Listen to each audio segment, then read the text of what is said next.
మా ప్రియులారా, ఈ సాయంకాల సమయంలో ప్రభువైన యేసు క్రీస్తు నామమున మీ అందరికీ శుభములు తెలియపరుస్తూ ఉంటున్నాం. యేసుని నామము దోషములను బాపుతుంది అని మేము పాట పాడుతూ వచ్చినాం. ప్రియులారా, ఈ లోకంలో జీవిస్తూ ఉన్న మనుషులందరూ పాపులుగా ఉన్నారు అని పరిశుద్ధ గ్రంథము బైబిల్ తెలియపరుస్తూ ఉన్నది. ఏ భేదము లేదు, అందరూ పాపము చేసి దేవుడు అనుగ్రహించే మహిమను పొందలేకపోతున్నారని బైబిల్లో రాయబడి ఉన్నది. ప్రియులారా, మనుషులందరిలో పాపములు ఉన్నాయి. పాపము అంటే దేవునికి విరోధమైన కార్యాలు చేయడం పాపము, దేవునికి విరోధమైన మాటలు మాట్లాడడం పాపము, దేవునికి విరోధమైన ఆలోచనలు చేయడం కూడా పాపమే. ఈ లోకంలో జీవిస్తూ ఉన్న మానవులందరూ దేవునికి విరోధమైన కార్యాలు చేస్తున్నారు, దేవునికి విరోధమైన మాటలు మాట్లాడుతున్నారు, దేవునికి విరోధమైనటువంటి ఆలోచనలను కూడా కలిగిన వారుగా ఉంటూ ఉన్నారు. ఇలాగా ఈ రీతిగా మనుషులందరూ పాపులుగా ఉండి పాపములోనే కొనసాగుతూ ఉంటూ ఉన్నారు. ఇలాంటి పాపులైనటువంటి మానవులు పాప క్షమాపణ పొందాలి. అంటే మనుషుల యొక్క పాపాలు క్షమించబడాలి, మనుషుల యొక్క దోషములు పరిహరించబడాలి. ఇలాగా పాపములు, దోషములు అంటే మనుషుల యొక్క పాపాలు ఎట్లా పరిహరించబడతాయి, ఎట్లా క్షమించబడతాయి? గమనించండి, రక్తము చిందించకుండా పాప క్షమాపణ కలగదు అని బైబిల్లో రాయబడి ఉన్నది. మనుషుల యొక్క పాపాలు పోవాలంటే రక్తము చిందించబడాలి. ఏ రక్తము? ఎడ్ల రక్తం, మేకల రక్తం, కోడల రక్తం, పుట్టల రక్తం మానవుని యొక్క పాపాన్ని తీసివేయలేదు. మనుషులంగా మనం పాపం చేస్తూ వచ్చాము. మన పాపం పోవాలంటే పాపం లేని మానవుడు, పాపమైన మానవుడు కొరకై రక్తాన్ని చిందించాలి. ఈ లోకంలో పాపం లేని వారు ఎవరున్నారు? ఎవరు లేరు, అందరూ పాపులే. కాబట్టి దేవాది దేవుడు ప్రభువైన యేసు క్రీస్తు వారు దేవుడైన మానవునికి లోకానికి రావాల్సి వచ్చింది.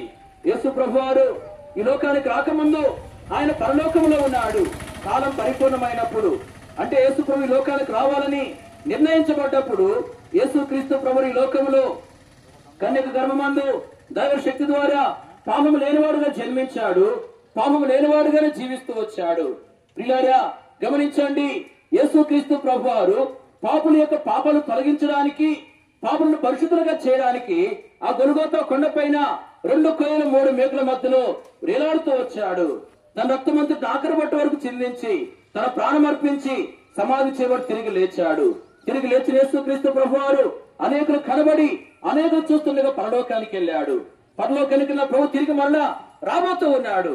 మా ప్రియులారా, గమనించండి, యేసు క్రీస్తు ప్రభు వారు ఆ కలవరి శిలువలో చిందించిన రక్తం ద్వారా పాపుల యొక్క పాపం తొలగిపోతుంది, పాపుల యొక్క పాపాలు పరిహరించబడతాయి, పాపులు పరిశుద్ధులుగా చేయబడతారు. యేసు ప్రభు అన్నాడు, ఇది నా రక్తము, పాప క్షమాపణ నిమిత్తమై అనేకులకు చిందించబడుతున్న నిబంధన రక్తము అని బైబిల్ రాయబడింది. యేసు రక్తం ప్రతి పాపము నుండి మనల్ని పవిత్రులుగా చేయను అని. ఇలాగా గమనించిన యేసు ప్రభు రక్తం ద్వారా పాపాలు తొలగిపోతాయి, పాపులు పరిశుద్ధులుగా చేయబడతారు. అయితే ఏం చేయాలి? పాపులుగా ఉన్న మనుషులు యేసు ప్రభునందు విశ్వాసం ఉంచాలి.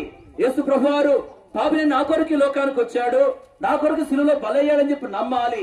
నమ్మి హృదయపూర్వకంగా పాపాలు ఒప్పుకోవాలి, ఒప్పుకొని క్షమించమని ప్రభుని వేడుకోవాలి. ఎవరైతే ఈ విధంగా పాపములు ఒప్పుకుని క్షమించమని ప్రభుని వేడుకుంటారో యేసు ప్రభు నమ్మదగిన వారు నీతిమంతులు గనుక యేసు ప్రభు వారు వారి పాపాలు క్షమిస్తాడు. తన రక్తం ద్వారా వారి పాపాలు తొలగించి వారిని పరిశుద్ధులుగా చేస్తాడు. ఇలాగను పాప క్షమాపణ పొంది పరిశుద్ధులుగా చేయబడిన వారు ఈ లోకములో నిజమైన శాంతి, సంతోషాన్ని కలిగిన వారుగా జీవిస్తారు. ఇలాగా మా జీవితంలో ఈ విధంగా ప్రభుని అంగీకరించి పాప క్షమాపణ పొందాము. ఆ ప్రభు మాకు నిజమైన శాంతిని, సంతోషాన్ని ఇచ్చాడు. ఇలాగా గమనించండి, ఈ విధంగా పాప క్షమాపణ పొందిన వారు ఈ లోకంలో నిజమైన శాంతి, సంతోషం పొందుకోవడం మాత్రమే కాదు, ఎల్లప్పుడూ సంతోషం ఉండి మోక్షం, పరలోకం, స్వర్గానికి వారసులుగా చేయబడతారు. వారి లోకంలో మరణించిన తర్వాత ఎల్లప్పుడూ సంతోషం ఉండి ఆ స్వర్గరాజ్యం, పరలోక రాజ్యం చేరి యుగ యుగాలు దేవునితో కూడా ఆనందిస్తూ ఉంటారు.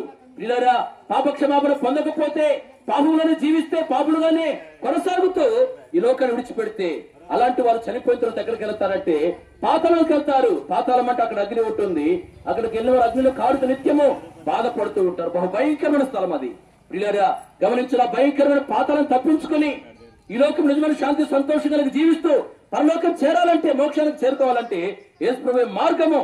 కాబట్టి యేసుప్రభువుని విశ్వాసం ఉంచి ఆ ప్రభువును గ్రహించి యొక్క ఆశీర్వాదాన్ని పొందుకోవాలని ప్రభు పేట మీకు మనవి చేస్తూ ఉంటున్నాం. మా ప్రియులారా, ఇంకా ప్రభు యేసుక్రీస్తు వారిని గురించి మీరు ఎక్కువగా తెలుసుకోవడానికి మనకు సమీపంలోనే మన తుమ్మపూడి గ్రామంలోనే మెయిన్ రోడ్ దగ్గరలోని ఆర్సీఎం స్కూల్ దగ్గర బేతనియా ప్రార్థనా మందిరం ఉన్నది. అక్కడ ప్రతి ఆదివారము దైవారాధన కార్యక్రమం జరిగించబడుతుంది. వారంలో ఆయా కూడికలు జరిగించబడుతూ ఉంటున్నాయి. ఈ రోజు సాయంకాలం 7 గంటలకు ప్రత్యేకమైన సువార్త కూడిక ఏర్పాటు చేయబడింది. మీ అందరినీ ప్రేమతో ప్రభువైన యేసుక్రీస్తు నామములో ఆహ్వానిస్తూ ఉంటున్నాం. ఈ స్థలాన్ని విడిచివెళ్ళక ముందు మీ క్షేమం కొరకు మేము ప్రార్థన చేస్తాం. ప్రార్థన. ప్రేమ నమ్మకం గల మా తండ్రి, మా జీవన ప్రభువా, జీవోధిపతి, స్తోత్రములను తెలుస్తున్నాము. ఈ స్థలంలో, ఈ గ్రామంలో, 9 గ్రామంలో ఈ స్థలంలో జీవితపడిన మీ లేఖన భాగము అన్నింటిని కూడా వాక్యములు, స్వాత మాటలన్నీ కూడా దీవించండి ప్రభా. ఈ వీధులు ఉన్న మనం ప్రతి ఒక్క కుటుంబం కొరకు ప్రార్థిస్తున్నాము తండ్రి. ఏ వ్యాధి, బాధలు, వేదనలు, సమస్యలతో కొట్టుమట్టాడుతున్నారో ప్రభా జ్ఞాపకం చేసుకుని సమస్తము తీర్చమని వేడుకొని ప్రార్థిస్తున్నాము. ఆ వ్యాపారాలు, ఆ వ్యవసాయ పనులు చేసుకునే వారిని జ్ఞాపకం చేసుకుని వారి వృత్తిలో, వ్యవసాయంలో వృద్ధి తెచ్చమని వేడుకొని ప్రార్థిస్తున్నాం తండ్రి. మేము ముందుకెళ్తున్నాము ప్రభా, మాకు సహకారిగా ఉండమని యేసు ప్రభువారి శ్రేష్టమైన నామములో వేడుకుంటున్నాం తండ్రి. ఆమేన్.